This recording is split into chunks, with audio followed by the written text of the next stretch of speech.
Bonjour à tout le monde, nous sommes en direct avec Mourad Belaïd, président du club de Châtellerault Basket, que nous remercie pour cette petite interview en vidéo et qui va nous parler de son parcours et de ses objectifs avec son club de basket de Châtellerault.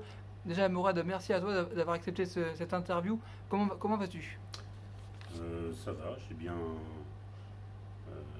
J'ai pas subi le confinement, on va dire ça comme ça, donc je fais en sorte de gérer les affaires courantes malgré la situation sanitaire. Voilà, bon, ça va, je vis bien les choses. Si on parle de ton parcours, donc tu es président de l'équipe de Châtellerault, c'est bien ça? Ouais, je suis président depuis un an avec une équipe de 8 personnes et on fait en sorte de faire fonctionner le club, encore une fois, bon, avec les aléas. On parle des aléas, on parle du basket, on parle de toi, tu es également chef d'entreprise, c'est bien ça Mourad? Ouais, pour le moment c'est un peu en stand-by, donc la situation actuelle est en sommeil. Voilà, donc ça me permet d'avoir plus de temps pour le basket. Voilà. Si l'on parle du basket justement et à Châtellerault, pourquoi avoir été président, avoir pris la tête de l'équipe de Châtellerault, du club de Châtellerault? Je trouvais que le club avait besoin d'un renouveau, euh, d'une impulsion, même si le travail qui a été fait était de qualité. Je trouvais que, en tant que partenaire et ancien partenaire du club, ça permettait d'avoir une envie, une impulsion supplémentaire avec un bureau un peu renouvelé, même si on a gardé le noyau qu'il y avait. Et on est parti avec des projets beaucoup plus affinés que ce qu'il y avait initialement. On sait qu'il y a eu le confinement, ça a généré pas mal de difficultés pour les clubs. Si on parle quand même du bilan de septembre à mars, quel bilan tu pourrais faire de Châtellerault? Alors sur l'ensemble du club, on a eu alors effectivement le démarrage quand on prend une présidence c'est toujours un petit peu compliqué. On s'était mis d'accord pour qu'on n'intervienne pas sur le secteur sportif. On était plutôt sur une année de transition. On a respecté ses choix. Sur la suite, on peut dire que voilà, on tournait à peu près à 210, 220 licenciés euh, jusqu'au confinement.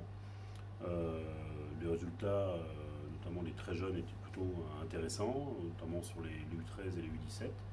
Sur les seniors, ça a été un peu plus compliqué. Voilà, le changement de coach initié par le bureau a fait qu'on a dû faire des choix. Après, ça permet de révéler certains. Voilà, il y en a qui ont eu un peu de mal à ce changement. Et puis, on a une équipe 2 où je suis plutôt très fier, la RM3, qui a montré des valeurs intéressantes, même si, effectivement, sur le sportif, ça a été compliqué. Et puis, un mot sur les filles aussi qu'on a, qui sont accrochées aussi, qui ont permis voilà, de rester dans le trio, on va dire, de tête, à qui on a bon espoir cette année, en tout cas, d'aller chercher quelque chose. Donc, avec le confinement, comment toi tu envisages la saison prochaine?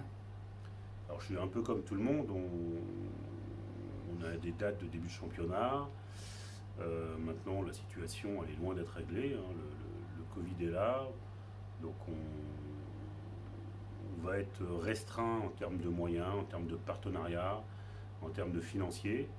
Donc, il y a beaucoup de choses qui peuvent se jouer, comme on dit, dans la tête, mais je crois pas. Je pense que il faut qu'on continue à appliquer les mesures sanitaires, les recommandations qui sont faites, de façon à pouvoir faire face à la situation. Donc on est un peu comme tous les clubs, on est en attente, même si on est dans les starting blocks, on pourrait démarrer rapidement. Nous avions un camp prévu sur fin août, un camp de reprise, donc on va pas le faire. On va pas le faire parce que ça va exposer nos licenciés, même si on avait ouvert à tout le monde cette possibilité.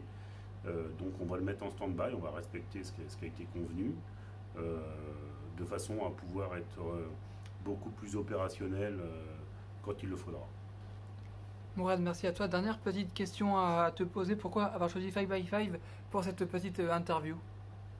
Alors, disons que voilà, on se connaît assez bien depuis quelques années maintenant, et je trouve que c'est un média intéressant qui sort un peu de ce qu'on connaît. L'instantané, c'est une bonne chose. Les interviews un peu décalées aussi, c'est plutôt intéressant. Et on est plutôt sur un média assez libre qui est multisport. Ça m'intéresse aussi. Je ne suis pas ouvert qu'au basket, donc je sais qu'on a des discussions qui sont beaucoup plus larges. Donc merci à toi d'avoir accepté cette petite interview en vidéo. Bon courage pour tes projets, bon courage avec le Covid pour gérer le club de Châtellerault. Merci à toutes les personnes qui suivent 5x5 et retrouvez-nous très bientôt sur www.5x5.fr et surtout n'hésitez pas à vous abonner à nos réseaux sociaux. Merci à tout le monde. Merci.